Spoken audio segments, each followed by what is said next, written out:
From massive skyscrapers to the foundation of your own home, post-tension slabs are everywhere. They are engineering marvels designed for incredible strength and flexibility, allowing concrete to span long distances without extra support columns. But because they are under such high tension, when they fell, the results aren't just unsettling, they can be catastrophic. I'm Justin, and today we're going to talk about the warning signs of post-tension slab failure and exactly what you need to do if your foundation is under too much pressure.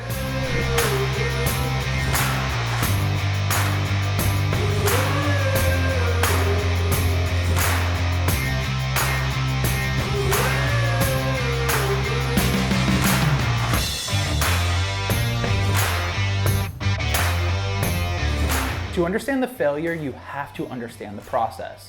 Post-tensioning involves placing high-strength steel tendons inside the plastic sheaths before the concrete is even poured. Once the concrete reaches a specific strength, those cables are pulled tight or tensioned. This imparts a compressive force to the concrete, which helps it withstand much greater loads and significantly reduces the risks of cracking. Because these slabs are reinforced with active tension, they require specialized knowledge to design and repair correctly. Even a marvel has its limits. There are 4 primary reasons these slabs go bad. Poor design or construction. If the tendons were placed incorrectly or the concrete wasn't mixed or cured right, the slab is at risk from day one. Corrosion. If moisture reaches those steel tendons, usually because the slab wasn't sealed or the plastic sheath was damaged, the steel rusts. This weakens the tendons and compromises the whole structure. Soil movement. Expansive soils that swell when wet and shrink when dry exert massive pressure on the slab. Overloading. Adding heavy machinery or extra floors without checking the slab's capacity can lead to sagging or complete collapse. The key to preventing a disaster is catching it early. You might hear it before you see it. Unusual noises, popping or creaking sounds can be a precursor to damage. It's the sound of tendons beginning to fail. Significant cracking. While hairline cracks are normal in settling concrete, rapidly expanding cracks along the surface or edges are a major red flag. Uneven floors. If your floors are sloping or your doors and windows are suddenly sticking, the slab may be shifting or sagging.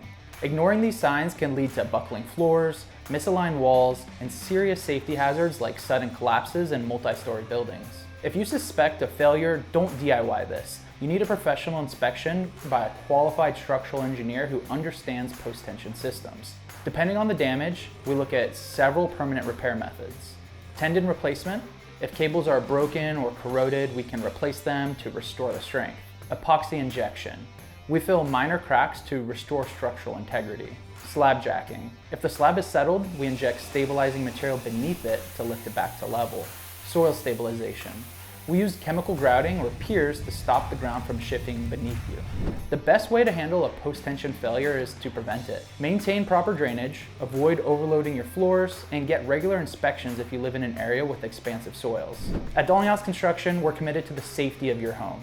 Don't wait for the problem to get worse. The longer you wait, the more expensive the repair becomes. Don't forget to like this video, subscribe, and hit the bell so you don't miss our next home improvement guide.